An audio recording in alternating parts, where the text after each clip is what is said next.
Hola, ¿qué tal a todos los internautas que nos acompañan? Como dice nuestro nombre, hoy queremos ser una pequeña luz del camino en su jornada. Y gracias por conectar con nosotros. Esperamos que las reflexiones de hoy no solo informen, sino que también nos brinden esa paz y claridad que todos buscamos.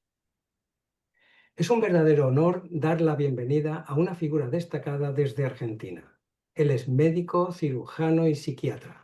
Cuenta con una vasta trayectoria que integra la medicina del trabajo, los cuidados paliativos y la psicosocio-oncología. Su enfoque se destaca en una visión integradora respaldada por su formación de psicoterapia humanista, transpersonal y psicoanalítica. En el ámbito público ha servido como director de salud mental en la niñez y en la adolescencia en la provincia de La Rioja, Argentina. Es además y presidente de la Asociación Médico Espírita de Argentina y cofundador de la Fundación Allan Kardec, donde lidera el acompañamiento integral a pacientes oncológicos bajo el modelo biopsicoespiritual. Es un orador de importancia y que ofrece conferencias en Argentina, en toda América y en Europa. Y hoy tenemos el placer de estar entre nosotros para profundizar un tema de gran sensibilidad: cómo afrontar los cuidados paliativos desde el prisma espírita. Sin más demora, presentamos a nuestro invitado, doctor Sabino Antonio. ¿Qué tal? Muy bien, muy buenas tardes o buenas noches para ustedes. Es un placer enorme y una honra tener la oportunidad de poder compartir con todos los internautas que siguen este espacio conceptos que esperamos puedan ser de utilidad y de ayuda para enfrentar situaciones que suelen resultar muy difíciles para la mayoría de las personas porque nos vinculan con la experiencia de la muerte y de la pérdida de algo tan valioso como es la compañía física de nuestros seres queridos. Vamos a empezar por tratar de conceptualizar o de definir qué son entonces los cuidados paliativos. Cuidados paliativos es un término que, como ustedes obviamente pueden percibir, tiene dos palabras claves: cuidado, cuidar y paliar.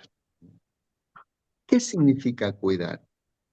Cuidar es un término que proviene de una raíz muy cercana a escuchar, a acompañar. A acompañar y cómo debemos acompañar en el campo de los cuidados paliativos. Escuchando y escuchando de una manera muy especial, que sería poder ponernos en el lugar del otro con la experiencia que el otro está viviendo. Esa es una manera digna, adecuada y útil de acompañar a muchas personas que están atravesando la fase final de su vida y que implica la experiencia de la muerte. Tanto para ellos como para los seres queridos, es muy importante comprender que un cuidado adecuado tiene que ver con un acompañamiento adecuado.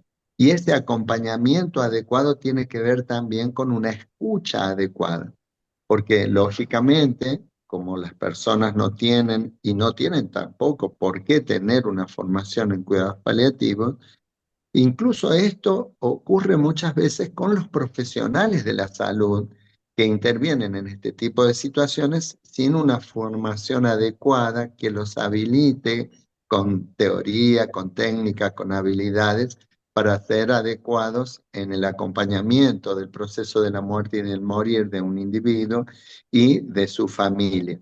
Entonces, es muy importante que sepamos que la manera más adecuada de acompañar en ese cuidado es no escuchar como nosotros quisiéramos que nos hablen. O sea, tenemos que tener la madurez psicológica, emocional y espiritual suficiente para poder eh, anular o por lo menos suspender por un momento nuestra manera de ver la situación, nuestro juicio sobre la situación, nuestra percepción de la situación, porque si nosotros sin querer invadimos el espacio de expresión del individuo que está viviendo esa fase tan significativa de su existencia, que es la última etapa de la existencia física, no vamos a resultar compañías adecuadas, porque no vamos a escuchar como el paciente necesita ser escuchado. Vamos a escuchar de una manera escotómica, de alguna forma, eh, digamos, bloqueando aquello que nos duele o que nos resulta difícil o que no estamos dispuestos a aceptar. Y obviamente que eso el paciente o la persona que está en esa situación lo va a sentir. Y cuando lo sienta, lógicamente, o va a distorsionar su mensaje o va a callar. Y entonces, a pesar de estar acompañado por alguien, se va a sentir solo. Entonces, cuidados paliativos significa eso, cuidar, acompañar, escuchar desde el respeto por la perspectiva del paciente en el término cuidar. Y paliar, del latín pallium, quiere decir aliviar. Generalmente, en la mayoría de los casos, hay un concepto en el que se prioriza casi de manera exclusiva el tema del dolor, que sí es muy importante, por supuesto, pero que no es exclusivo. Es decir, el paliar, aliviar el dolor es generalmente una prioridad. Pero aquí, en los cuidados paliativos, ya vamos a desarrollar un poquito más, tenemos un enfoque muy diferente al enfoque de la medicina tradicional, donde el objetivo es curar a cualquier costo, no importa los efectos secundarios, no importa lo que viva el paciente en ese proceso, mientras haya chances de una curación completa. En los cuidados paliativos es mucho más importante tener en cuenta la calidad de vida del paciente que la cantidad de vida, por decirlo de alguna manera. Y entonces el concepto del dolor ya no va a ser un concepto estrictamente físico o biológico, sino va a ser un concepto que vamos a llamar concepto de dolor total. ¿Y qué es esto del dolor total?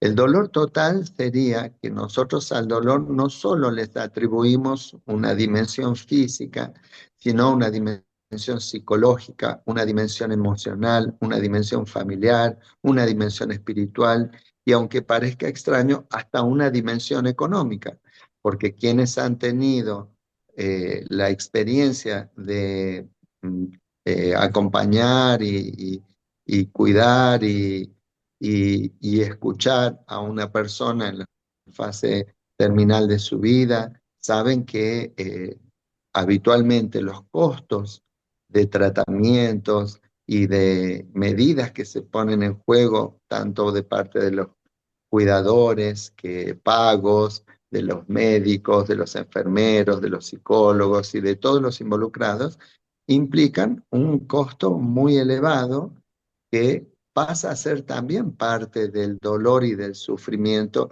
que va a experimentar la persona. Entonces, los cuidados paliativos implican eso. Cuidados significa cuidar, cuidar significa acompañar, acompañar significa escuchar con una escucha activa que no invade la expresión de quien está viviendo esa situación tan especial, que es la última fase de su existencia. Y aliviar, o sea, disminuir el dolor, no solo es disminuir el dolor físico, como se puede hacer siguiendo la escala de la OMS, digamos, hay 3 niveles de abordaje del tratamiento del dolor. En el primero se usan las DAINES, que son las drogas antiinflamatorias no esteroideas. En el segundo escalón que propone la OMS, es una asociación de las DAINES, o sea, drogas antiinflamatorias no esteroideas, con corticoides o con opioides débiles, de los cuales hay un montón en el mercado. Y finalmente, el tercer escalón que sugiere la OMS es el que ya utiliza los opioides fuertes, dentro de los cuales el más utilizado, el más manejado a nivel mundial, es la morfina, que es como el patrón de referencia en este escalón del tratamiento del dolor. Pero existen sustancias que son hasta 70 veces más potentes que la morfina, como ocurre, por ejemplo, con el fentanilo, que es un opioide de muy importante acción, pero de carácter sintético y que actualmente es uno de los más utilizados en el tratamiento del dolor en fases terminales. Entonces, los cuidados paliativos implican eso.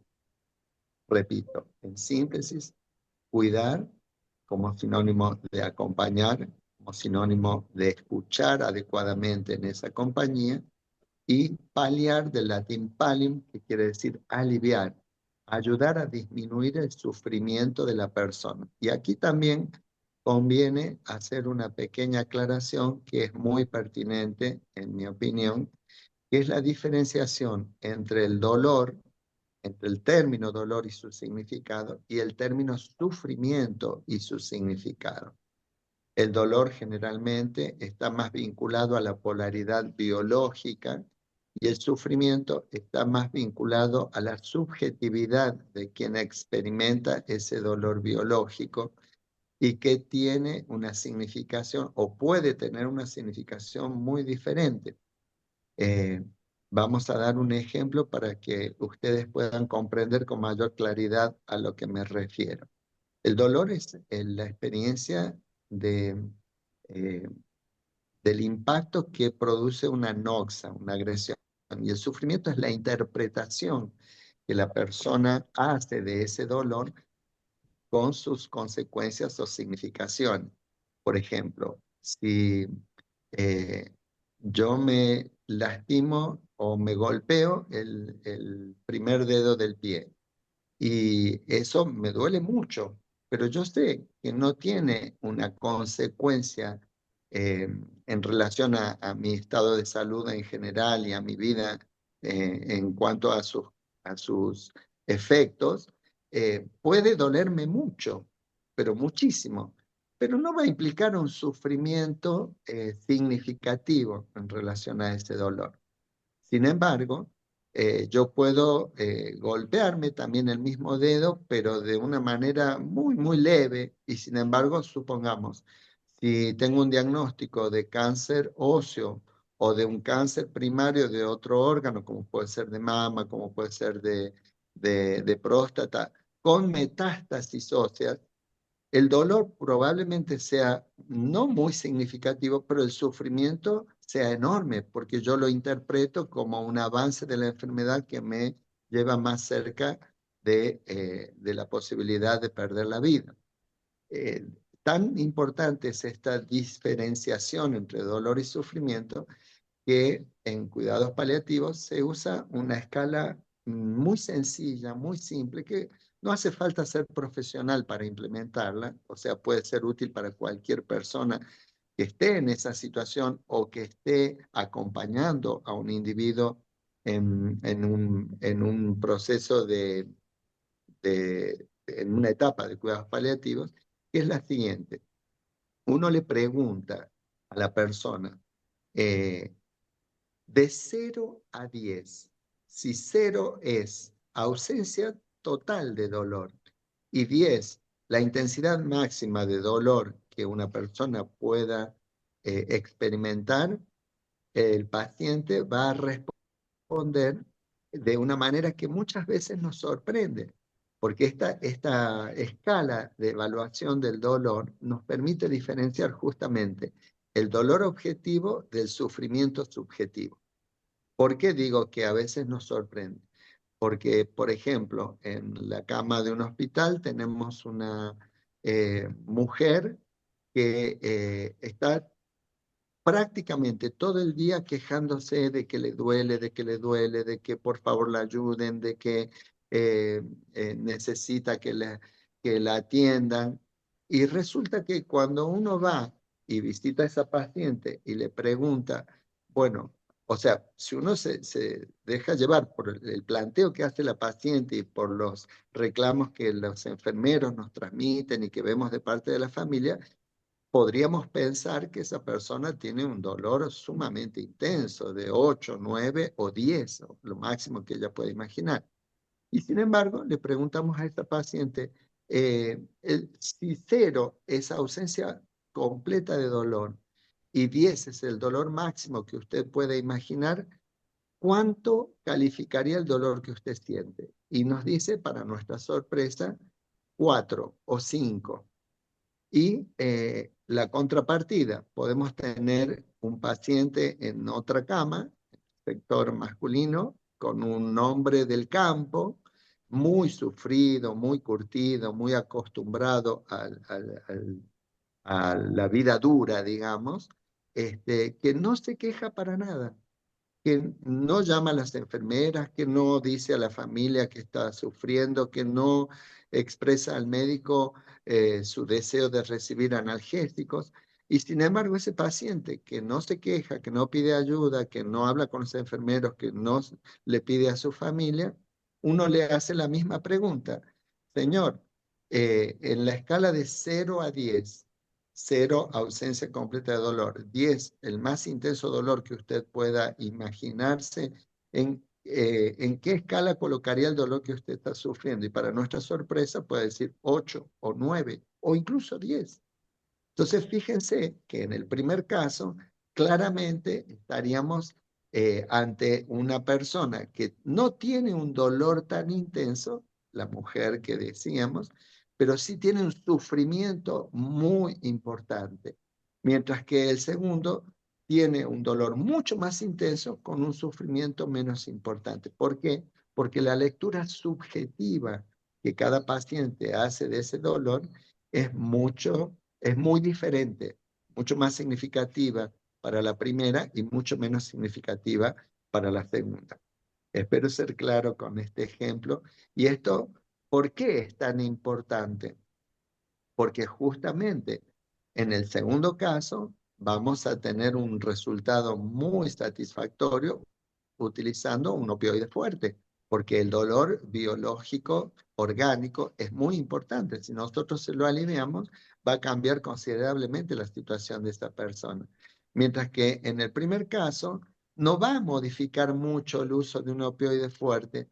Lo que va a modificar seguramente mucho la evolución de esa paciente es preguntarle qué le está pasando, qué está sintiendo, qué es lo que teme, porque sin ninguna duda, para que su sufrimiento sea tan elevado con un dolor tan bajo, tiene que ver con componentes psicológicos, emocionales, familiares, económicos, espirituales, y solo nos va a compartir lo que realmente está experimentando si cumplimos con lo que dijimos al comienzo. Si ella se siente acompañada, escuchada, respetada, y entonces puede abrir su interioridad para compartir lo que verdaderamente está experimentando.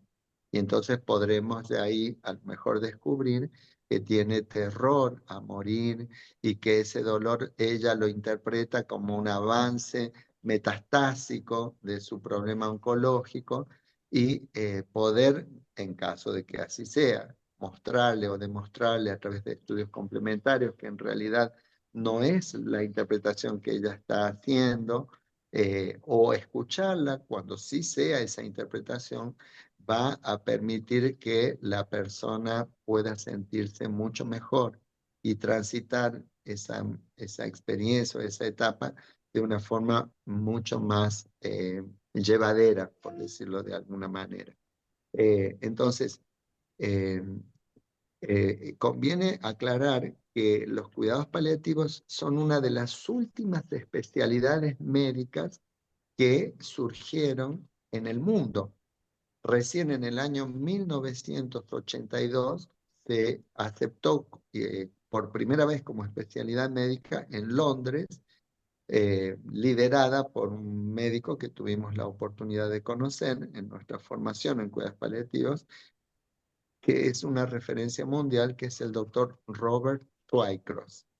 ¿Y qué fue? ¿Por qué es tan importante hablar, a mi criterio, de los cuidados paliativos? No solo por la cuestión del aspecto médico y por la cuestión de cómo acompañar adecuadamente, escuchando y aliviando el sufrimiento de las personas, sino también porque cuando los médicos comenzaron a ser testigos presenciales en el acompañamiento de las personas sobre sus cuestiones vinculadas a la muerte y al morir, ellos fueron quienes vieron por sí mismos una serie de experiencias que demostraron la realidad espiritual que se abre en el momento de la muerte y el morir.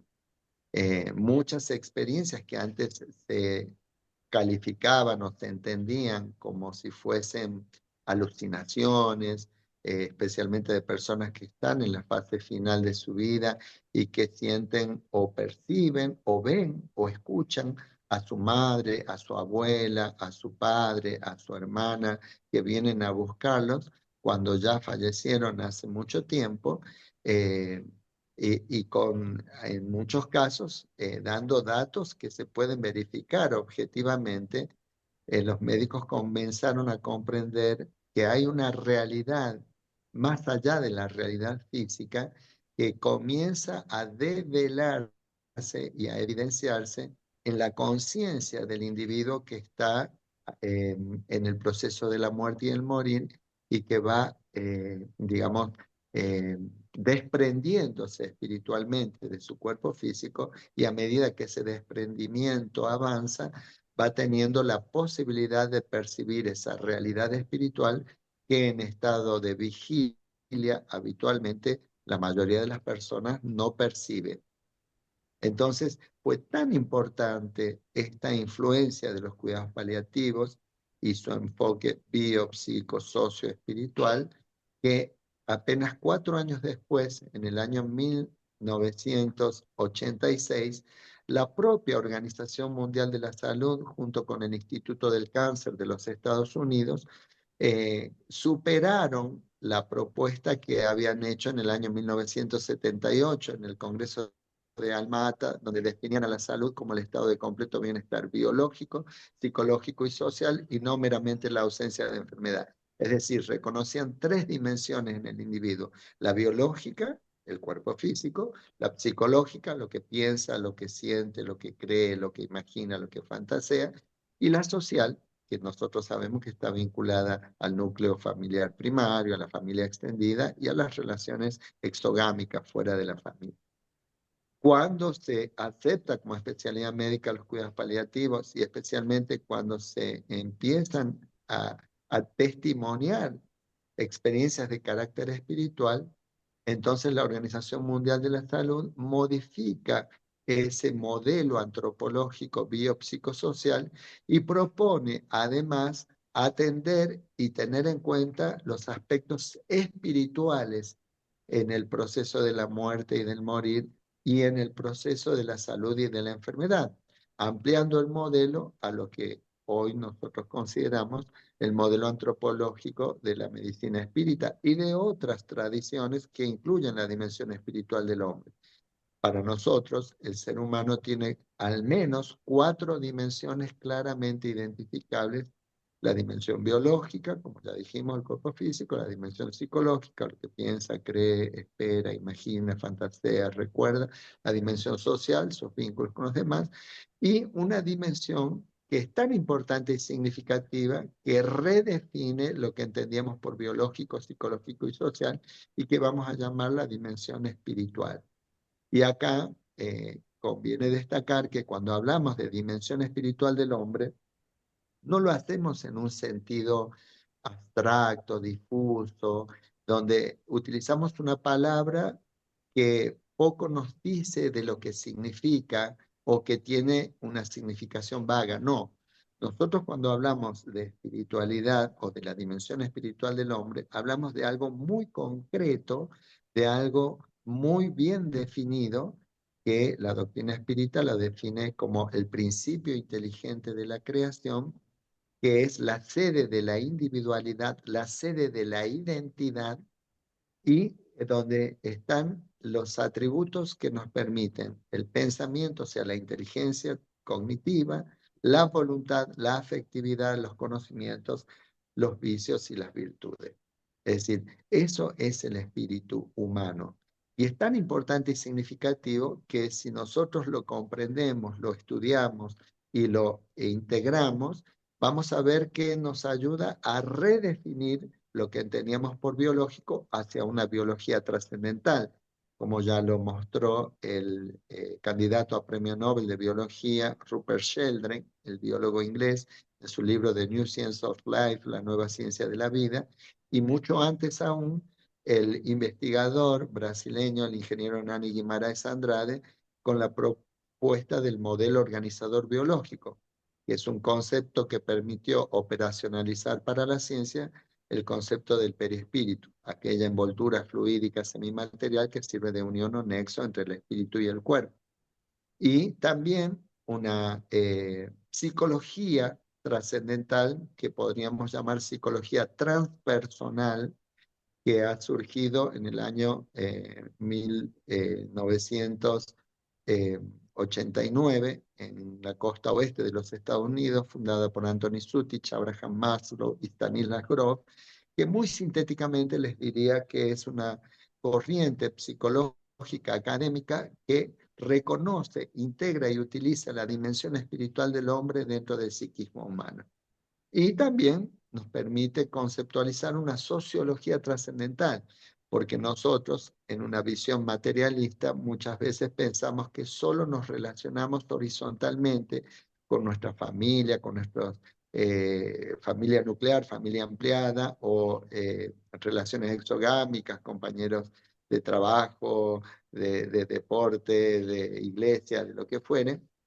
Y en realidad, la integración de la dimensión espiritual del hombre nos permite comprender que las relaciones sociales trascendentales implican, por ejemplo, que yo me relacione con mi ángel de la guarda, mi hermano también con el suyo, su ángel de la guarda con el mío, su ángel de la guarda conmigo, mi ángel de la guarda con él, y así por decirlo de alguna manera, las relaciones sociales horizontales se transforman en unas relaciones, eh, digamos, horizontales, verticales, transversales, diagonales, es decir, con una ampliación de las dimensiones que habitualmente consideramos. Y si no entendemos todo esto, por supuesto, vamos a tener mucho menos recursos para poder comprender el alcance de la importancia de la etapa de la muerte y el morir. ¿Qué ¿Cuáles son los principios fundamentales de los cuidados paliativos? Los cuidados paliativos se sustentan en tres principios fundamentales. El que es lógico, porque se deduce del propio nombre, el más importante de todos, o el que está en el vértice superior del triángulo, es el alivio, alivio del dolor, alivio de síntomas, alivio de todo lo que implique una carga, un sufrimiento para el paciente. En el otro ángulo del triángulo tenemos el enfoque psicosocial. Así lo dice académicamente los cuidados paliativos. Yo me atrevería a decir que ese enfoque no es un enfoque solo psicosocial, sino un enfoque psicosocio-espiritual, si queremos tener un abordaje mucho más abarcativo y adecuado de la problemática que implica el acompañamiento eh, abarcativo de los cuidados paliativos. Y en el otro vértice del triángulo, el otro principio fundamental es el trabajo en equipo. Es tan fuerte, es tan significativo todo lo que moviliza enfrentarse a la cuestión de la muerte que muchos profesionales que no tienen formación, eh, por supuesto, al atender a un paciente que está con el proceso de la muerte y el morir, se enfrenta consciente o inconscientemente a su propia mortalidad y esto moviliza emociones de tal magnitud que muchas veces, lamentablemente, hacen que muchos colegas sin formación adecuada eh, interactúen con el paciente que está en fase de cuidados paliativos como si ya estuviese muerto. Es decir, no lo es tanto lo que les moviliza inconscientemente que tratan de evitar atenderlo. Entonces, sin querer y sin proponérselo, por supuesto no es algo intencional, muchas veces abandonan al paciente, con lo cual imagínense, se torna mucho más doloroso y difícil el proceso de la muerte y del morir para la persona que está transitando esa situación. Entonces, esos son, digamos, las bases fundamentales de los cuidados paliativos. El alivio del dolor, el enfoque psicosocial, que yo me atrevo a ampliarlo hacia el enfoque psicosocio-espiritual, y el trabajo en equipo.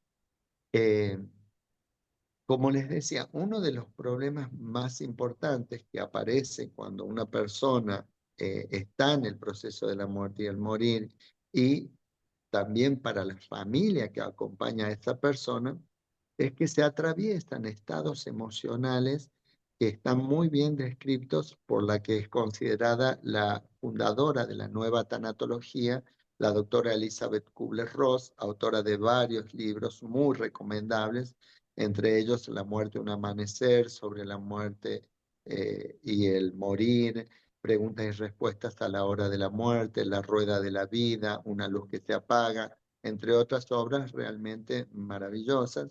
Esta mujer tuvo el valor, también tuvimos la suerte y la bendición de conocerla personalmente a inicios de la década del 90, cuando visitó el aula magna de la Facultad de Medicina, una mujer que ha recibido 200 títulos doctor honoris causa de distintas universidades del mundo por su trabajo pionero en el acompañamiento de las personas que atravesaban el proceso de la muerte y el morir y de sus familias. La doctora Elizabeth Kubler-Ross describió 5 fases o 5 etapas que se transitan en esa situación, ya sea por parte del paciente, ya sea por parte de la familia, en distintos momentos, que son lo que podríamos llamar las etapas o fases del duelo. ¿Mm? Eh, Quizás quienes tienen experiencia en esto eh, se sientan identificados. Estas fases o etapas del duelo que se atraviesan son, primero, lo que habitualmente ocurre es la negación. ¿Eh? Es decir, si alguien nos dice, nos da una mala noticia, nos informa, hubo un accidente de tránsito y falleció fulano, un hermano, un padre, un amigo, un hijo. Inmediatamente lo que decimos, sin pensarlo, sin proponérnoslo, es no, no puede ser. ¿Por qué? Porque es un mecanismo inconsciente de nuestro psiquismo, un mecanismo de defensa que le permite, por decirlo de alguna manera, tomar tiempo al psiquismo para acomodarse a algo que no puede metabolizar, que no puede aceptar, que es tan doloroso y tan difícil que lo primero que da como respuesta reactiva es la negación. No, eso no puede ser. Si yo ayer estuve con él y estuvimos hablando, no puede ser, no puede ser, debe haber un error.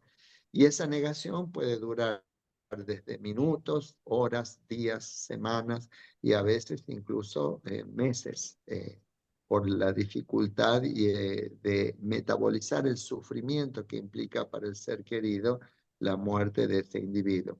Una segunda etapa, que sería la etapa de la negociación, del enojo. Generalmente, después de la negación viene una etapa de enojo, donde el individuo se puede enojar, eh, ya sea muy frecuentemente con los profesionales de salud, porque considera que no hicieron algo que debieron hacer o hicieron algo que no debieron hacer, pero no queda ahí. El enojo puede ser con uno mismo, porque no hizo lo que creyó que debía hacer con su ser querido, o hizo algo que creyó que no debía hacer. Y aunque parezca mentira o difícil de comprender, muchas veces incluso hasta el enojo es con la persona que murió, porque, bueno, muchas veces desde una visión de mucho sufrimiento se les reclama: ¿por qué me dejaste? ¿Por qué te fuiste? ¿Por qué decidiste tal cosa? ¿Por qué viajaste si te dije que no fueras? Bueno, eh, Esa sería como la etapa del enojo. La tercera etapa es la de la negociación, que muy frecuentemente se ve en el transcurso de la enfermedad de una persona, ya sea por el propio paciente, ya sea por el familiar, en el que negociamos con Dios. Le decimos, Dios mío, si permitís que me cure, te prometo que voy a hacer tal y tal cosa. O Dios mío, si permitís que mi familiar se cure, te prometo que voy a hacer tal y tal cosa. Es decir, como si uno negociara con algo superior, generalmente con Dios, con la vida, con la naturaleza, con lo que fuere, esa posibilidad de recuperación, esa posibilidad de reparación. Y la cuarta fase, que es en realidad la más importante, la más significativa en toda situación de duelo, es la del dolor o la del sufrimiento, vinculada a una forma particular de emoción que es la tristeza. El sentimiento de tristeza es el más característico en las etapas del duelo y es el que suele durar mucho más tiempo. En nuestras culturas en general, eh, sobre todo durante épocas más antiguas, actualmente no se hace tanto, se guardaba luto, es decir, se vestía de negro, se usaba una cintita negra en el pecho o en el brazo, como para avisar socialmente que uno estaba todavía en esa etapa de dolor, de tristeza, que es muy característica de toda pérdida, ¿no? Y sobre todo cuanto más significativa sea, más dolorosa, más intensa y más duradera suele ser. Desde el punto de vista de la visión general, se considera que un año es más o menos el promedio para un duelo normal, pero hay duelos patológicos que obviamente duran toda la vida. Y en el mejor de los casos, cuando se llega a la fase final de la elaboración del duelo, accedemos a la quinta etapa, que sería la etapa de la aceptación. Cuando esto ocurre, para muchas personas que no están en esa etapa, les parece imposible que eso pueda llegar a ocurrir, pero sí ocurre. Y cuando se logra alcanzar la etapa de la aceptación, pasa algo muy significativo, y es que la persona deja de sufrir y recuerda a su ser querido, pero con alegría, con los momentos compartidos. Es como si hiciera las paces con Dios, con la vida, con ese individuo que se fue, y puede entonces con una dulce nostalgia recordarlo, pero ya no con esa carga de sufrimiento tan característica de la etapa clásica del duelo, en la tristeza propia del duelo, sino ya con una perspectiva mucho más eh, eh, conciliadora, de resignación, podríamos decir, ¿no? Con esa forma de pararse desde el corazón y desde el sentimiento en una postura mucho más receptiva, de mayor aceptación. Bueno, vamos a ver entonces ¿qué sería el concepto de muerte digna? Porque probablemente esto sea lo más complejo, conflictivo y polémico en el campo de los cuidados paliativos y en su aplicación en la realidad social, ¿no? Eh, Existen una serie de términos que conviene aclarar para que sepamos de qué estamos hablando cuando hablamos de muerte digna. Esos términos son la distanasia, la mistanasia, la ortotanasia y la eutanasia. La distanasia, eh, digamos, en términos populares, podríamos definirla con un rótulo que sería el encarnizamiento terapéutico y que podríamos resumirla en una frase que sería: hay que mantener la vida a cualquier costo. Lamentablemente, esa postura en muchos casos se observa y no es justamente una postura aconsejable desde la perspectiva de los cuidados paliativos y de lo que podríamos llamar muerte digna. Y lamentablemente se observa mucho más frecuentemente a medida que avanza el tiempo y que hay personas más jóvenes y más ricas. Es decir, cuanto más joven sea la persona y más dinero tenga esa persona o su familia, más chances y más posibilidades hay de que se produzca una distanasia o que, como dijimos, sería el encarnizamiento terapéutico. Entonces se consumen fortunas para tratar de mantener la vida en un nivel biológico eh, sin importar las condiciones de esa vida, sometiendo al individuo y a su familia muchas veces a una situación realmente cruel, porque se sostiene eso que dijimos, hay que mantener la vida a cualquier costo. Eso no sería lo adecuado y sería una de las que podríamos llamar formas patológicas de la muerte y del morir. Existe una otra forma patológica de la muerte y del morir que se coloca en el extremo opuesto, en la antípoda de la que acabamos de definir. En la antípoda de la distanasia tenemos la mistanasia. ¿Y qué es la mistanasia? Y podríamos resumirla en una frase que dice, no hay más nada que hacer. Una frase que se escucha con mucha frecuencia, no solo en el campo popular, social, sino también en el campo profesional, y que desde la perspectiva de los cuidados paliativos y en la medida en que la sociedad se, digamos, se eduque en este sentido, vamos a ver que es inadmisible. No es cierto en ninguna circunstancia y bajo ninguna condición deberíamos aceptar esta definición de que no hay más nada que hacer. Siempre hay algo por hacer. Siempre hay algo a nivel biológico, a nivel psicológico, a nivel social, a nivel espiritual, que se puede hacer para aliviar el sufrimiento, ya sea del paciente o de la persona que está en el proceso de la muerte y el morir, como de su familia. Entonces, esta postura llamada de mistanasia y que se resume en no hay más nada que hacer, no debería ser aceptada, ni mucho menos promovida ni cultivada por los pacientes, por la familia y por el equipo profesional. Eh, Después tenemos entonces, en vez de distanasia y de mistanasia, el concepto de ortotanasia. Orto es un prefijo que quiere decir recto. Ortotanasia sería una muerte recta o una muerte digna, la muerte que todos quisiéramos transitar, cualquiera sea la situación en la que nos encontremos en esta fase final de la vida. Y el concepto probablemente más difundido a nivel social es el concepto de eutanasia. Eu es un prefijo que quiere decir normal. O sea, si nos atenemos a la etimología, eutanasia querría decir literalmente muerte normal.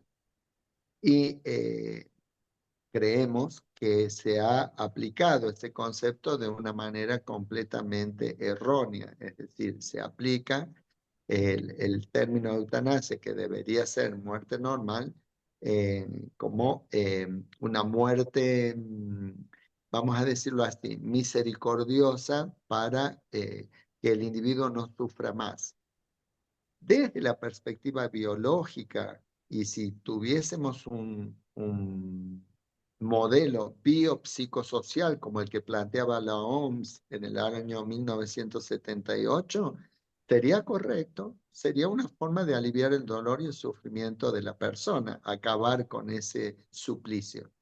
Pero, como hemos dicho, si nosotros incorporamos la dimensión espiritual del hombre y no desde una perspectiva de la creencia, no porque yo creo que es así, sino porque como hemos mostrado y a nuestro criterio demostrado en una conferencia que dimos sobre evidencias científicas de la supervivencia del alma, distintos investigadores independientes a través de diversas líneas de investigación, especialmente la reencarnación, por la memoria extracerebral y por la terapia de vidas pasadas, la transcomunicación mediúmnica e instrumental, eh, las experiencias fuera del cuerpo y las experiencias cercanas a la muerte, son algunas de las muchas líneas de investigación que demuestran científicamente que el alma continúa viviendo después de la muerte del cuerpo físico.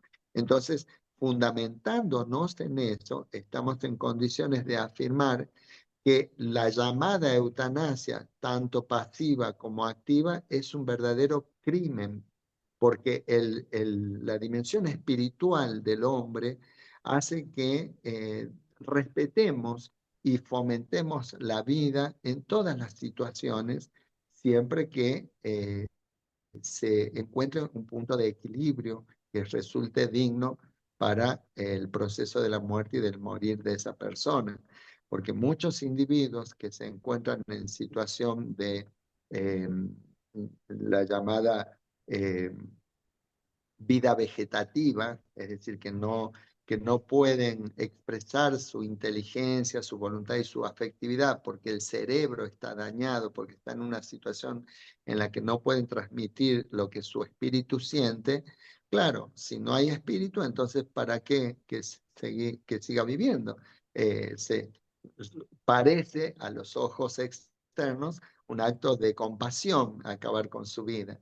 Sin embargo, para los que sabemos de la realidad espiritual, tenemos la certeza, no solo por nuestra deducción y por la ley de causa y efecto y por la justicia divina, sino por informaciones obtenidas por vía mediúmnica, que muchos de los individuos que se encuentran en esa situación son antiguos suicidas que precisan pasar por esa experiencia y es su propia elección pasar por esa experiencia para valorar el enorme papel que cumple el cuerpo físico en la encarnación y en la existencia. Y entonces nosotros, con nuestra mejor intención, si desconocemos la realidad espiritual, creemos ayudarlo, acabando con su vida física, con su vida biológica, y le estamos acortando o impidiendo la experiencia que va a hacer que su espíritu eh, avance en el proceso evolutivo y que eso ha sido parte de su propia programación. No es ningún castigo divino, no es ninguna situación impuesta externamente, sino elegida conscientemente por el espíritu antes de su existencia, en el proceso de su existencia, y que nosotros estaríamos coartando.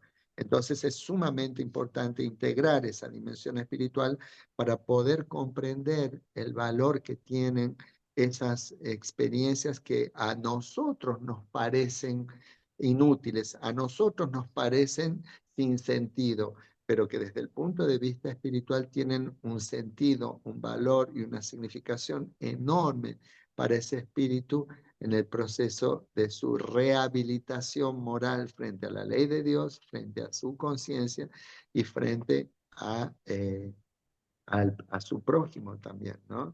Porque obviamente todos los que están involucrados no lo están de manera casual, sino de manera causal. Muchas veces el que está cuidando de una persona con esa situación es quien tuvo que ver con situaciones erróneas de existencias anteriores en las que ambos formaron parte del proceso que permitió adquirir esa deuda.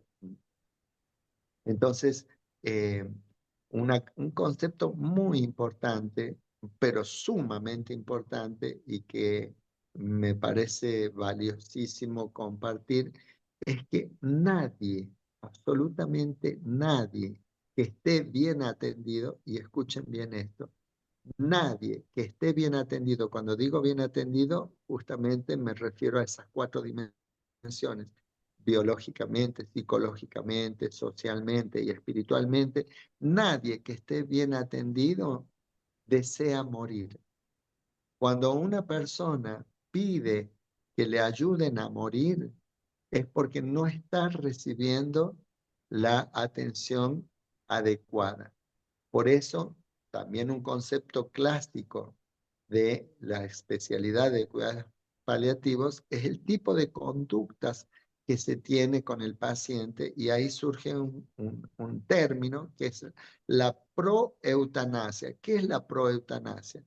La proeutanasia es el conjunto de conductas mal implementadas que al no satisfacer adecuadamente las necesidades biológicas, psicológicas, sociales y espirituales de un individuo, hacen que el individuo pida que le ayuden a dejar la muerte, a dejar la vida física.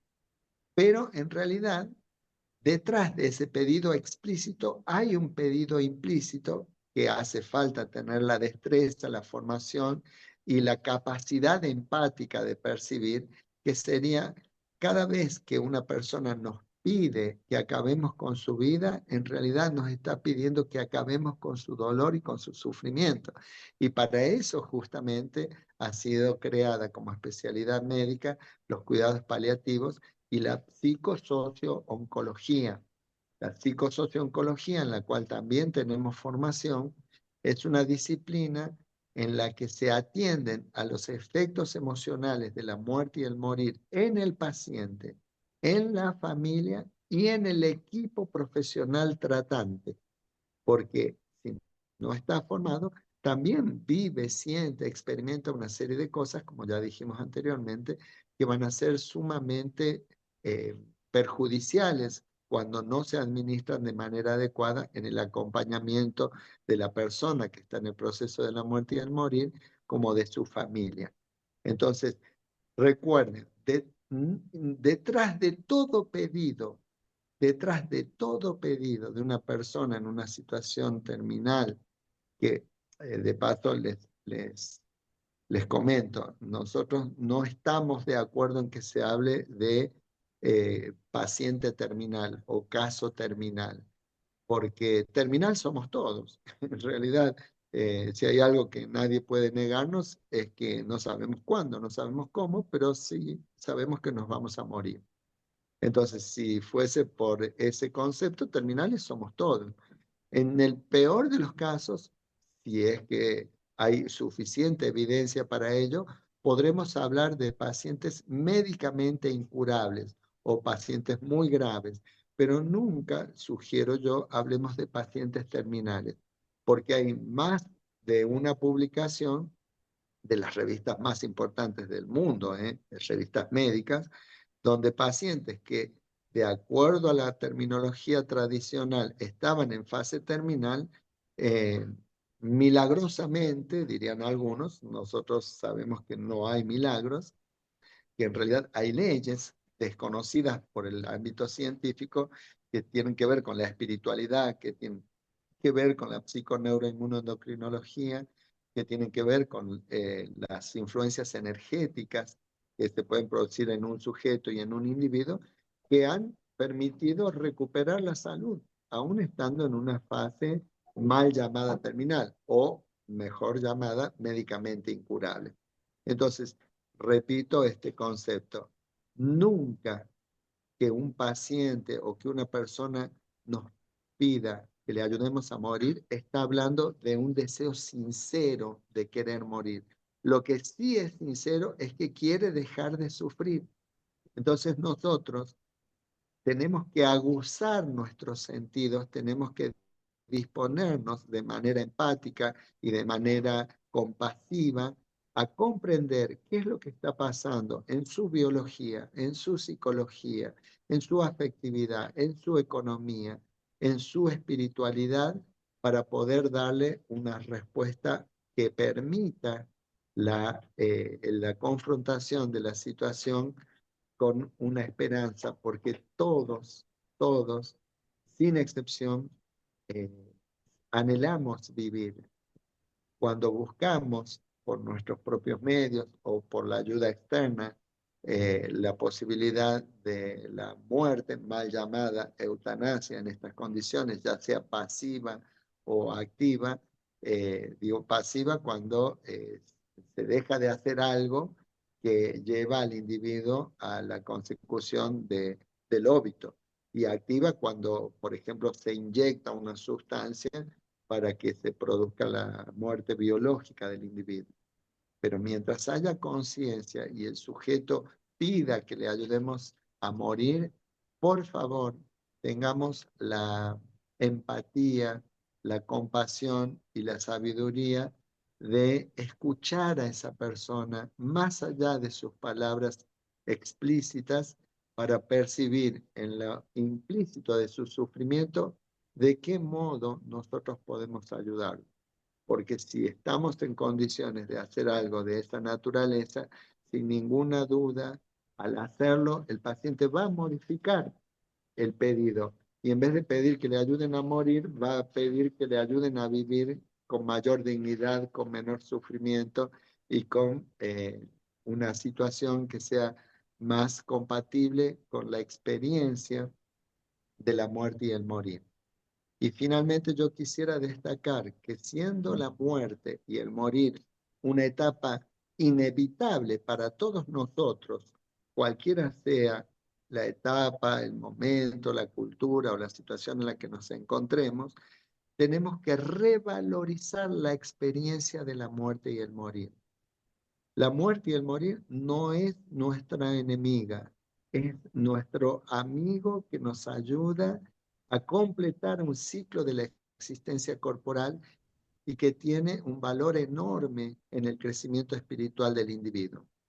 Hemos escuchado en numerosas oportunidades a personas en la fase final de su vida expresarnos: esto ha sido muy duro, muy difícil, muy complejo, pero tengo que reconocer que he aprendido más sobre la vida en este momento de mi existencia que durante todo lo vivido anteriormente. Y me gustaría recordar al famoso profesor estadounidense Melvin Morse, a quien se le atribuye esta frase que encierra una sabiduría enorme para concluir nuestra exposición. Melvin Morse, que era un notable académico de Estados Unidos, que entregaba con mucho amor sus enseñanzas y era muy querido por sus alumnos, cuando enfermó gravemente y estaba en su lecho eh, de, de despido de la vida física, fue visitado por sus alumnos y él, en su amor, en su sabiduría y su experiencia, les transmitió la última enseñanza y les dijo: aprende a vivir y sabrás morir. Aprende a morir y sabrás vivir. Porque curiosa y a veces paradójicamente, uno valora y resignifica mucho más la vida cuando está cerca de la muerte. Muchísimas gracias por su atención. Si es que hay tiempo y espacio para preguntas, con mucho gusto quedo a disposición. Por supuesto. Muchas gracias, una gran conferencia. Han abierto también un paradigma de ideas, de conocimientos para mirar lo que es la vida y la muerte, esa ayuda paliativa y sobre todo de cómo enfocarlo en muchas personas que le va a servir esta conferencia, le va a servir para llevar ese duelo también y cómo debemos, como has dicho, de saber vivir la vida. Así es que muchísimas gracias. Bueno, muchas gracias por tu exposición. Y bueno, tengo dos. No, una tengo dos.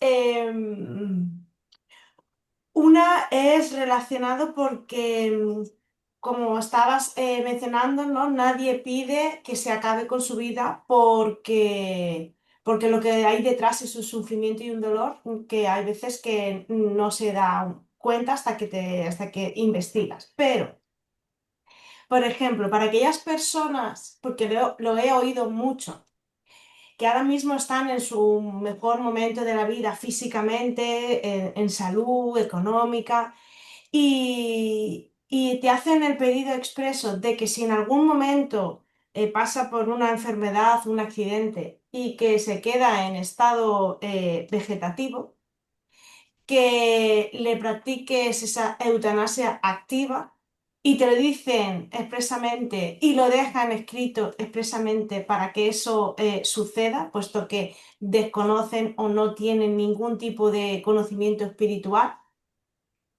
Ante eso, ¿qué hacer?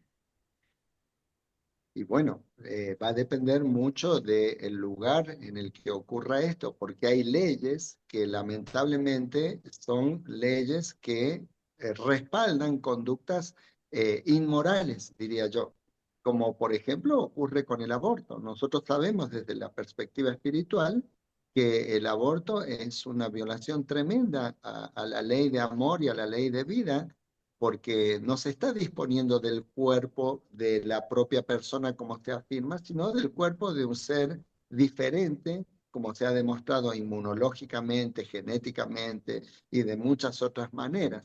Así que dependiendo de cuál sea el caso y la situación y la persona, habremos de analizar este caso para ver cómo se actúa, cómo se interviene. Si la ley eh, obliga, bueno, habrá personas que asumirán esa responsabilidad. Yo, por ejemplo, si fuese mi caso y si yo fuese el que estuviese involucrado en una situación de esta naturaleza, ya sea del aborto o de la eutanasia, y la ley me impusiera ese acto para mí inmoral, yo prefiero ir a la cárcel antes que implementar algo que sé que está contra mi conciencia y que implica un daño espiritual para el individuo. Entonces, eh, yo sé, por supuesto, que existe, como bien has dicho, Irene, esto se llama consentimiento informado, o sea, es una especie de escrito de valor legal que Ujú. la persona puede Sí, realizar estando bien, y está en su derecho, como está en su derecho la persona que decide suicidarse. Lamentablemente, o sea, sabemos por el conocimiento espiritual y por muchos casos que hemos atendido, que cuando una persona, por ejemplo, decide suicidarse, cree ingenuamente que con eso se acaba su sufrimiento. O sea, toda persona que se suicida no quiere acabar con su vida, quiere acabar con el sufrimiento y cree ingenuamente, por ignorancia y desconocimiento, que ese va a ser el camino que la va a liberar del sufrimiento. Y sabemos perfectamente que no solo no la libera del sufrimiento, sino que multiplica por 100 o por 1000 el sufrimiento que creía insoportable y del que se pretendía liberar. No sé si respondo a tu pregunta. sí. Vale, muchas gracias. Y la Perdón, segunda, Irene, sí. una cosita que me parece muy, muy linda para acrecentar. Eh, Ustedes tienen, todos, gracias a Dios, gozamos del beneficio de una obra que a mí me parece maravillosa, que es Memorias del Padre Germán, que justamente se escribió en España. Bueno, en ese libro está tan claro, pero tan claro en las experiencias del Padre Germán, que había muchas situaciones que eran ilegales, pero que eran absolutamente morales, y otras que vemos que son legales y que son absolutamente inmorales. No sé si recordás que él cuenta como él acoge a un hombre que era un asesino. Y contra la ley, porque si lo encontraban iba a ser cómplice. Y él lo lleva a una ermita donde lo empieza a educar, donde lo empieza a alimentar, y después ese hombre se va a tierras lejanas y después le escribe una carta donde le cuenta que gracias a él pudo redimirse. O sea, el padre Germán hace algo ilegal, pero profundamente moral y en concordancia con los preceptos de Cristo. Entonces, así es en la vida. Muchas veces vamos a tener situaciones que son legales, pero que son inmorales, y otras que son ilegales, pero que son morales. Bueno, nuestra conciencia será quien decida lo que vamos a escoger. Vale. Muchas gracias. Porque sí, mira, conforme lo has estado mencionando, me estaba viniendo el relato a la mente. O sea que, vale, gracias. Y la segunda pregunta que tengo es porque a veces hay mucha confusión con, o al menos porque no somos médicos y carecemos de conocimientos de cómo funciona la medicina, cuando se pone pues, la morfina y los otros elementos que has mencionado al principio. Em, claro, ahí he tenido casos en los que el paciente estaba teniendo un dolor muy intenso y le han puesto la dosis respectiva de morfina para calmar el dolor y en ese proceso el paciente ha fallecido, ha desencarnado. Y es como, siempre, o sea, me queda la duda hasta qué punto eso es para calmar el dolor o es eutanasia. En ese estado el espíritu cumple con su función y se termina y se facilita el tránsito a la nueva vida. Eh, no sé si me estoy explicando, estoy formulando la Sí, sí, pregunta sí, creo. adecuadamente. Sí, estás explicándote muy bien. Yo te diría que depende de cada caso, por eso es que hay que analizar los casos concretos. Ujú. Muchas veces, probablemente vos hayas atestiguado o visto casos donde efectivamente se está administrando la morfina en las dosis adecuadas, es decir, con un objetivo de alivio del dolor en escala 3 de la Organización Mundial de la Salud, y eso coincide y a veces incluso facilita el proceso de desprendimiento del espíritu con el cuerpo físico, llevando consigo el perispíritu en un proceso que por supuesto no es instantáneo, sino gradual y lento.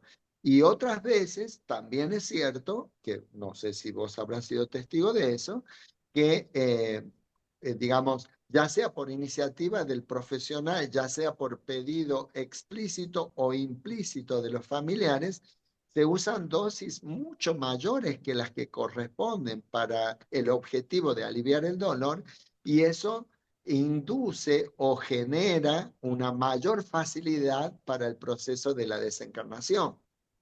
Pero no sabría decirte en cada caso, porque no puedo decirte una generalidad. Ya, Habría que sí, ver el sí. caso concreto para saber si se está actuando como corresponde desde el punto de vista de los cuidados paliativos y la psicosociooncología, buscando una muerte digna, o si se está por H o por B haciendo algo que no corresponde.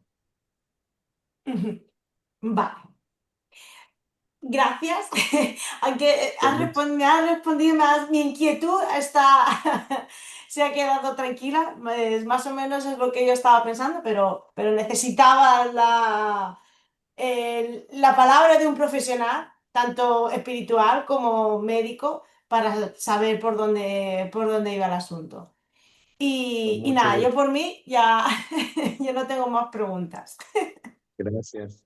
Muchas gracias, Te Lorena. agradezco también, Antonio, que haya recordado a María Domingo Soler y sobre todo al padre Germán, porque nosotros distribuimos las obras de Amalia Domingo Soler gratuitamente. Desde España hemos llevado a muchos sitios que conocieran a Amalia Domingo Soler y la verdad te lo agradezco mucho. Yo sí que quería preguntarte dos cosas, ¿vale? Has hablado de un equipo que hay de trabajos paliativos. En ese equipo se hacen clases o cursos para las personas o familiares que asisten al familiar o inclusive al mismo familiar para que tengan una, si no firmeza, seguridad de lo que está ocurriendo, de lo que está viendo, porque hay muchas también, yo creo, que también están viendo ciertas partes del mundo espiritual por la debilidad del cuerpo físico, ¿no?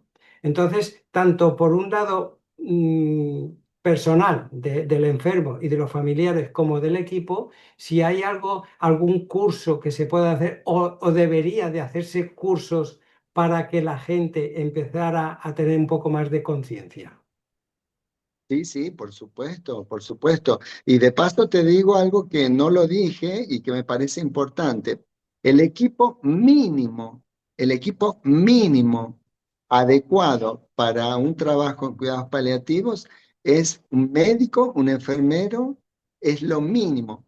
Pero el equipo básico, ideal, es un médico, un enfermero, un psicólogo y un trabajador social, porque ahí se pueden abordar las cuatro dimensiones. Pero, por ejemplo, cuando yo hice la formación, que era un ciclo introductorio y después un ciclo de especialización, eh, en el curso había sacerdotes, por ejemplo, que lo hacían el curso, porque ellos obviamente estaban frente al paciente y a la familia en el momento de la muerte y el morir.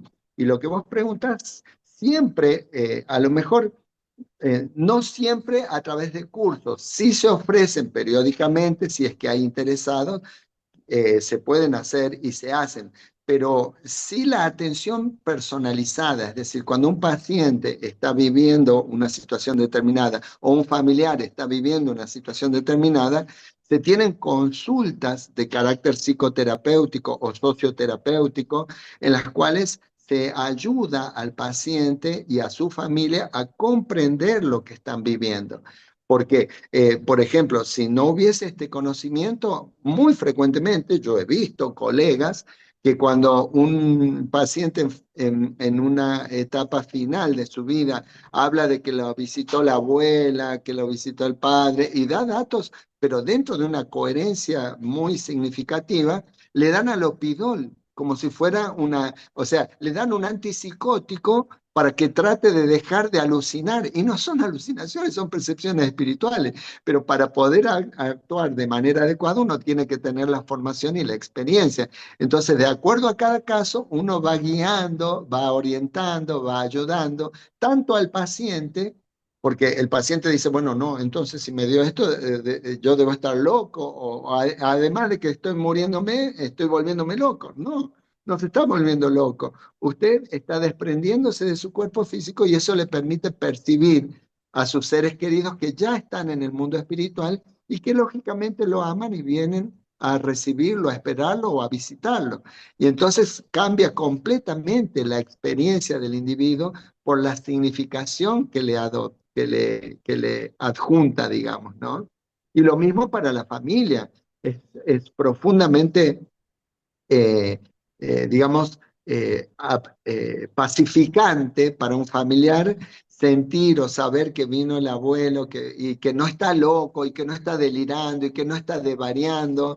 En ese sentido, alivia tanto al paciente como al familiar y por supuesto que necesita un espacio de escucha, de acompañamiento y de sugerencias sumamente respetuoso, cuidado, empático, eh, prudente, porque cada caso es un caso y plantea una situación singular. Perfecto, perfecto. Carly, Sí, yo quería preguntar, en estos casos en que están esos cuidados donde ya se le ponen una serie de cosas al cuerpo físico para calmar el dolor, en estos casos el espíritu se queda, muchas veces pensamos que se queda atrapado al cuerpo porque no tiene facilidad de desligarse. En este caso, ¿ahí hay un proceso que sea duro para el espíritu o no? ¿O ese proceso es mejor? No, siempre es una situación difícil o dura, como dice usted, pero no es inútil. Es decir, como muchas pruebas, como muchas eh, como diría, muchas situaciones que vivimos, muchas experiencias que vivimos, eh, en el dolor y en el sufrimiento, lamentablemente, muchas veces está la oportunidad de nuestro crecimiento y de nuestro aprendizaje. Hay un dicho español que a mí me encanta, que lo he adoptado para Argentina, que dice, lo que no se aprende cantando, se aprenderá llorando. Y esto significa que cuando estamos en situaciones dolorosas y difíciles es porque hemos dejado pasar previamente la oportunidad de crecer y evolucionar por el amor, por el trabajo y por el servicio. Entonces, si ese es el último vagón del tren y es el tren del dolor y del sufrimiento, bienvenido sea, aunque no me guste, aunque no me agrade, es una muestra más de la misericordia de Dios para que yo pueda seguir evolucionando. Y depende del caso y de la singularidad del caso, el espíritu puede tener cierta conciencia o puede no tenerla o variar en distintos momentos o en distintas etapas del proceso, pero en cualquiera sea la situación, desde ya afirmo que es una oportunidad de crecimiento, porque recordemos lo que dice Juana de Ángelis en su libro Plenitud, a través de la mediunidad de Divaldo Pereira Franco, ¿no? Textualmente, SIC, el dolor posee una función específica extraordinaria, la de auxiliar al progreso de la criatura humana. Ujú. Vale, gracias. Bueno, pues yo sí que quería decirte que aquí en España los cuidados paliativos están ahora poco a poco desprendiéndose, sobre todo en las experiencias cercanas a la muerte, como la doctora Luján y otros doctores van abriendo un camino sobre esa ayuda y lo que te decía de clases o cursos para ayudar a estas personas que han pasado por estas situaciones. Y esperemos que poco a poco dentro de los hospitales pues vayan llegando ese tipo de conocimientos, de trabajo, de ayuda para tanto para el paciente como para los familiares. Entonces, bueno, ahí estamos. En ese sentido, Antonio, tenemos una visión sumamente esperanzadora y optimista, porque si uno observa las investigaciones en torno a la salud y la espiritualidad, va a constatar que en los últimos 25 años, especialmente desde el año 2000 a esta parte, la cantidad de investigaciones que vinculan la influencia positiva de las prácticas espirituales y religiosas en la salud física, en la salud psicológica y en la salud social, son totalmente incontestables. Y actualmente los principales centros académicos del mundo, como Harvard, Stanford, Johns Hopkins Hospital, Universidad de Duke, de Columbia, de Pensilvania, de Yale, Clínica Mayo, Clínica Manager, Oxford en Inglaterra, están abriendo un campo fantástico en el que desde la perspectiva científica se va demostrando la importancia de los factores espirituales y religiosos en la recuperación y en la manutención de la salud. Pues terminamos aquí. Muchísimas gracias por estar con nosotros, por esta gran conferencia y estaremos en contacto para más próximas conferencias que tendremos entre nosotros. Con mucho gusto, Antonio. Te agradezco yo la oportunidad de ser útil y un verdadero placer iniciar este trabajo